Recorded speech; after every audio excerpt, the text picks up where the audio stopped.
The wind came first, hot, dry, and full of grit. It blew across the empty platform at Stillwater Station just past midday.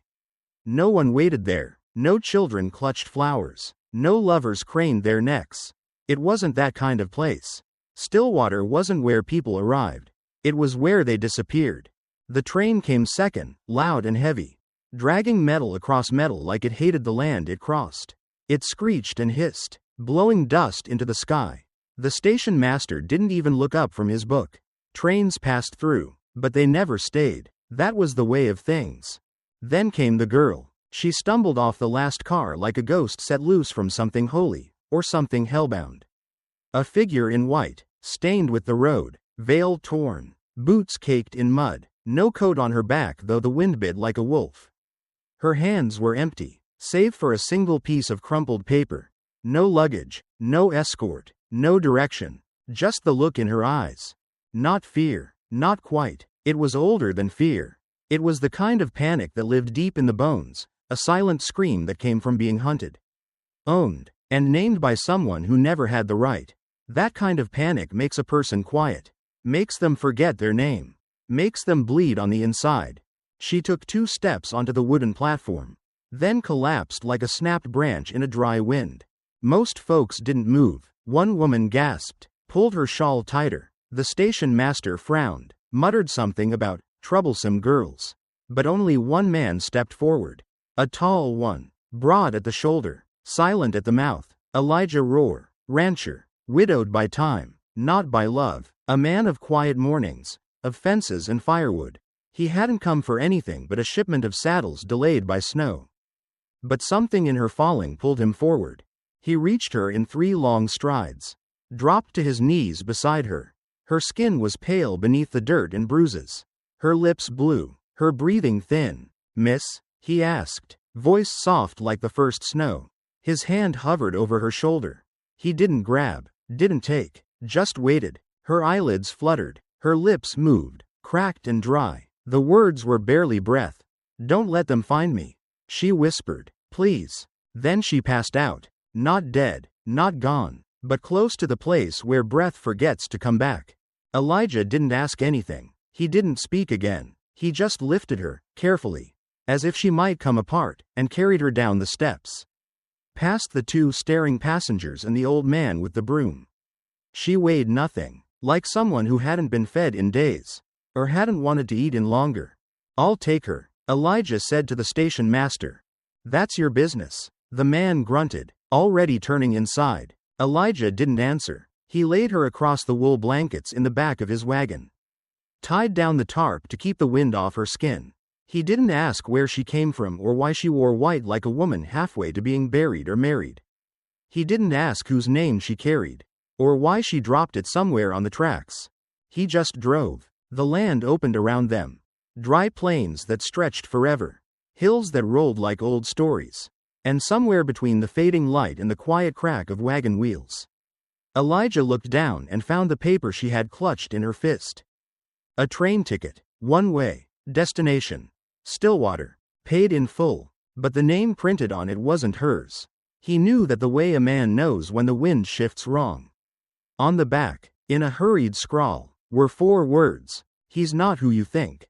That night, while she lay breathing shallow in the spare room, Elijah sat by the fire, staring at those words. The flames crackled like bones snapping in the cold. The wolves howled from the tree line, and the moon watched like it always did, quiet, unblinking. He didn't know her name, and something told him she didn't either. When morning came, the world didn't soften. The frost still bit at the windows. The wood still groaned in the walls. But inside, the house had changed. It had a heartbeat now, weak, flickering, but real. A heartbeat that didn't belong to Elijah. One that had arrived in silence, wearing a dress meant for someone else, and a story no one would believe. But he didn't need to believe it. He only needed to give it time. And a name, if she ever chose to speak it.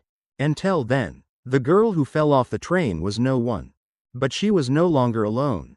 The girl did not speak for 3 days.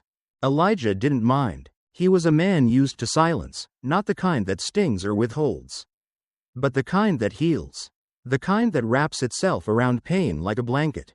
The kind that says, "You're safe now," without ever saying it out loud.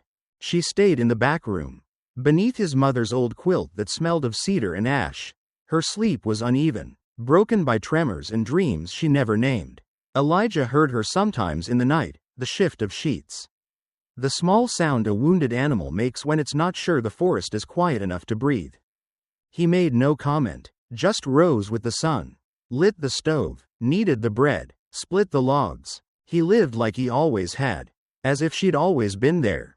And slowly, that steadiness made space. By the fourth morning, she walked into the kitchen barefoot, her dress hanging loose and heavy from the weight of everything it had been through. Her veil was gone, folded somewhere in a drawer she hadn't opened. Her eyes were clearer, though still wary, like a deer that hadn't decided whether the hands near it meant water or harm. Elijah didn't turn when she entered, just kept kneading dough, his hands strong, worn, moving slow like a man who knew how to work without wasting.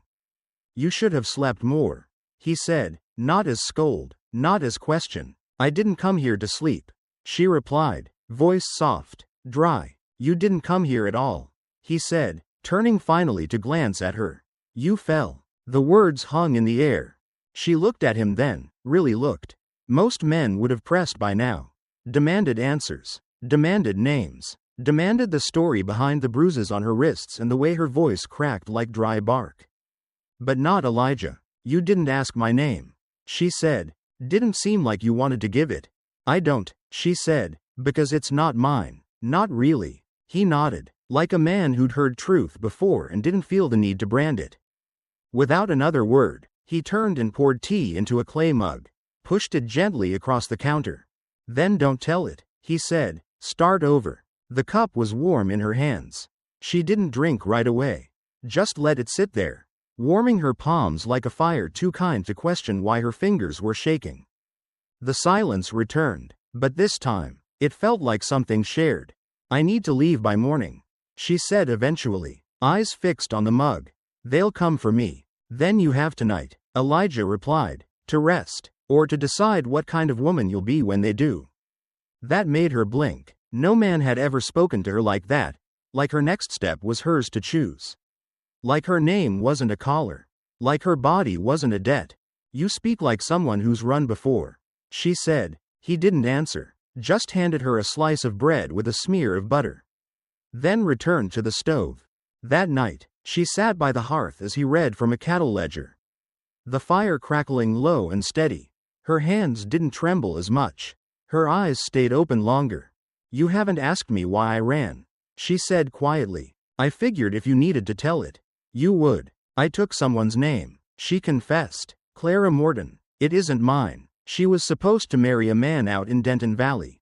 Got scared. Backed out the night before the train.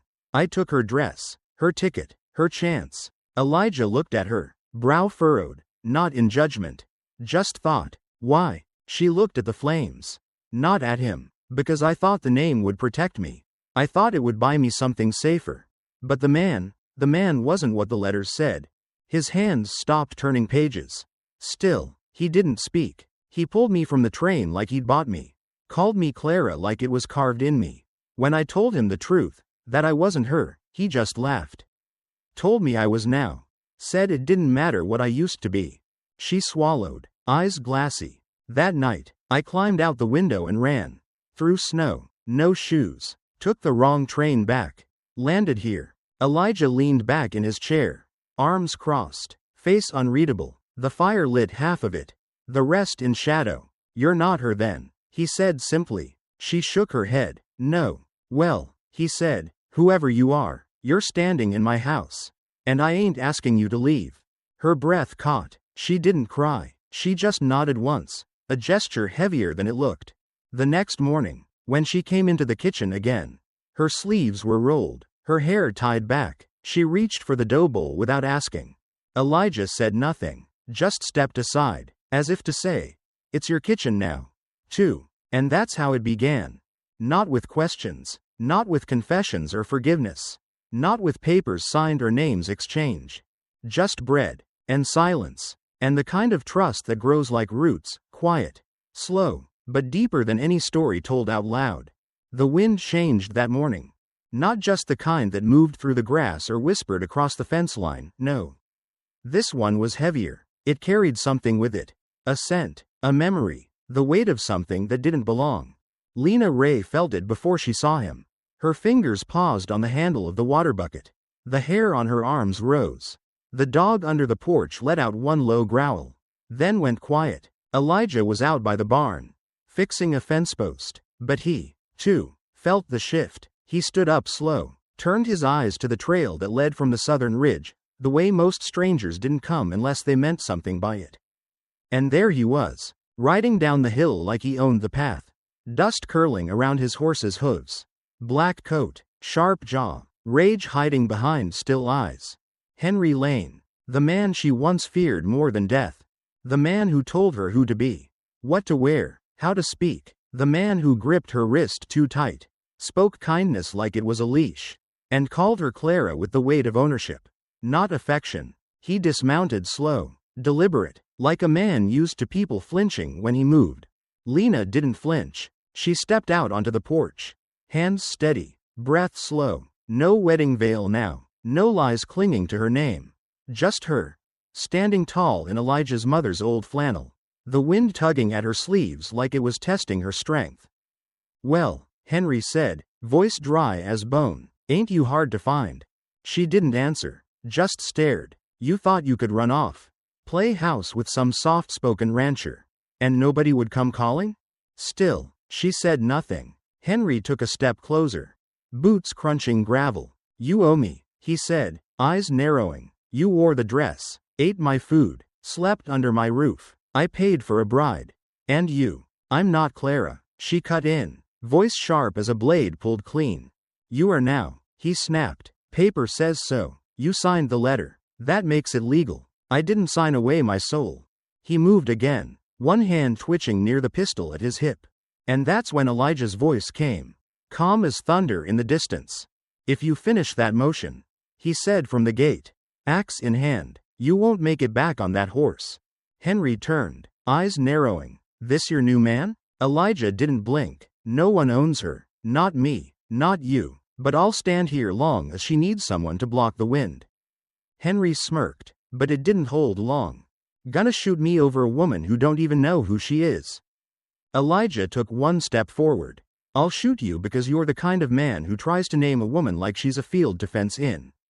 That's when Lena moved, not behind Elijah, not beside him, in front. "I'm not running this time," she said, voice clear and steady. "If you're here to drag me back, you'll do it in front of a witness. And I swear to the God you pretend to fear, you'll carry the shame in your bones until they bury you." Henry stared at her, and for the first time, he blinked. Not fear, recognition, that she was no longer prey, no longer the girl shivering in his cabin, afraid of the dark. "You'll regret this," he muttered, stepping back. She didn't flinch. Not today, not anymore. He climbed onto his horse, boots heavy in the stirrups. The animal shifted, uneasy. It felt what he carried, something sour, something rotting. He rode off without another word. And just like that, the silence left behind wasn't fear. It was peace. They didn't speak for a while after. Elijah stood by the porch steps, hand resting near the rifle. Lena sat on the stoop, letting the sun hit her face. The land around them felt different, like it had been waiting for this moment to exhale. "I thought I'd be shaking," she said quietly. Elijah looked at her. "You're not?" She shook her head. "Not anymore." He nodded. "That's what standing feels like." She looked toward the ridge where Henry had vanished. "He'll try again," she said. "Let him," Elijah replied. "Dust don't last long on good land." And with that, Lena Ray Whitlow stood up. Not because she was chased, not because she needed to run, but because she had chosen where she stood. And no man, not Henry, not the law, not the name Clara Morton, could take that from her again.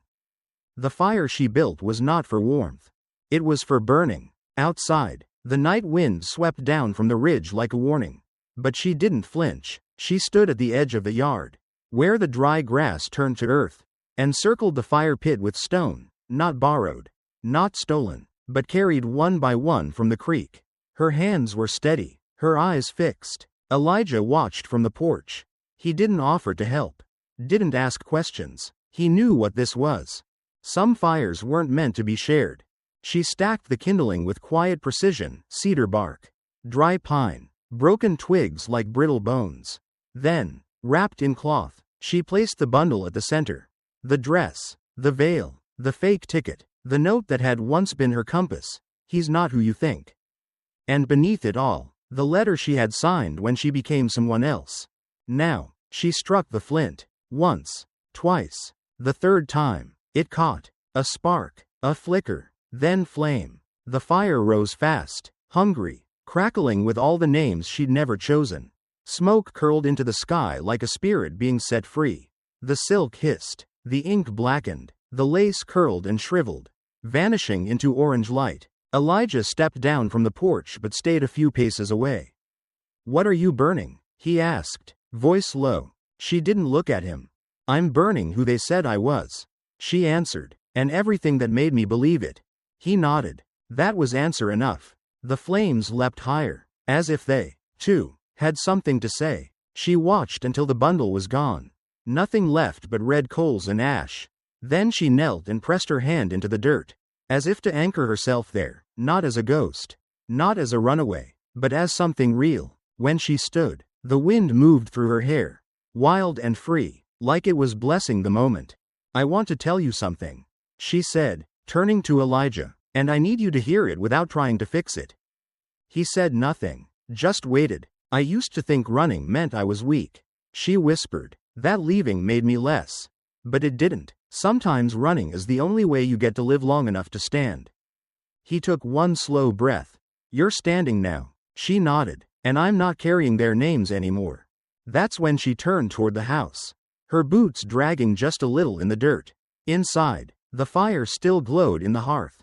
The cabin smelled of bread and smoke, not the kind that chokes, but the kind that means home.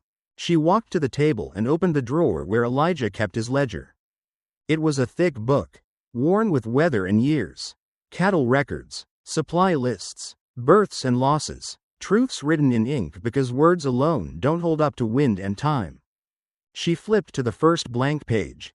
At the top, Elijah had once written a single word: name. She stared at it for a long time.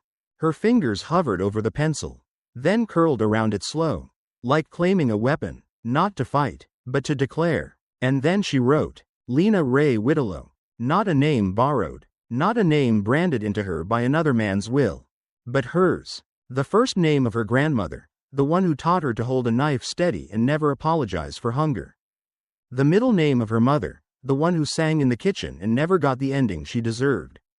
And Ray, because it meant light, because she had earned her place in the sun. When Elijah stepped into the room, he didn't ask what she'd done. He saw it in her spine.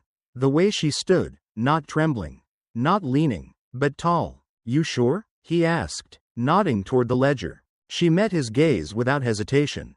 I'm not waiting for permission to exist. He smiled then, small, like a sunrise still tucked behind the hills. Lena Ray it is. She slid the pencil back into its groove, closed the ledger slow, placed it back in the drawer. And then, with a quiet breath, she picked up the silver ring Elijah had once offered her, not as a proposal, but as a shield. She turned it in her palm, felt the weight of it. This time, she didn't hesitate. She slid it onto her finger.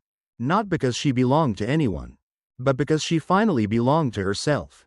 It doesn't mean we're married, she said with a half smile. He chuckled. Doesn't mean we aren't. We'll let the land decide.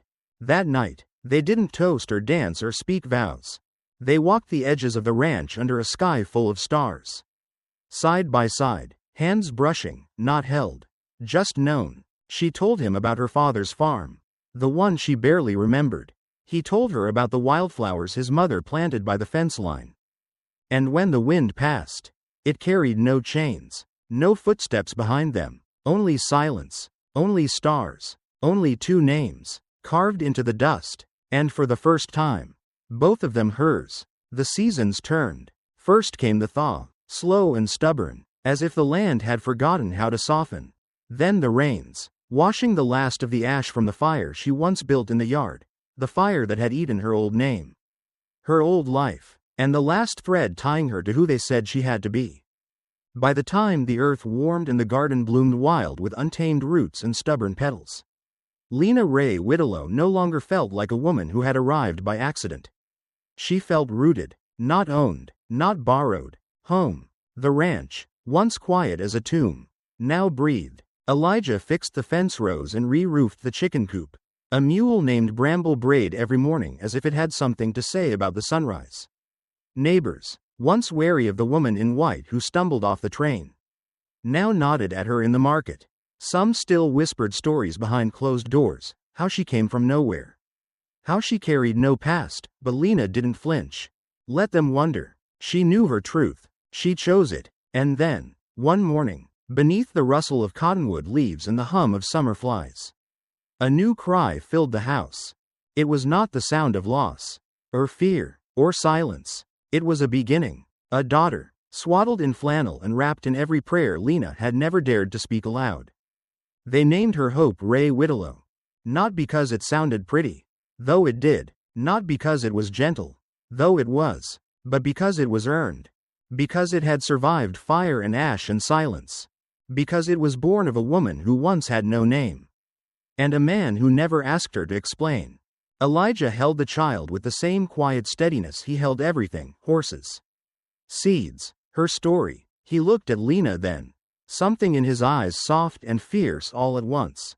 "You built this," he said simply. Lena, holding their daughter against her chest, nodded. "I didn't think I'd ever have something that was mine," she whispered. "You didn't take it," Elijah said. "You grew it." In the months that followed, life was not grand, but it was good. Lena baked bread with herbs from the garden, tied her daughter to her back in a shawl while collecting eggs, and taught Bramble, stubborn beast that he was, to stop kicking the barn door.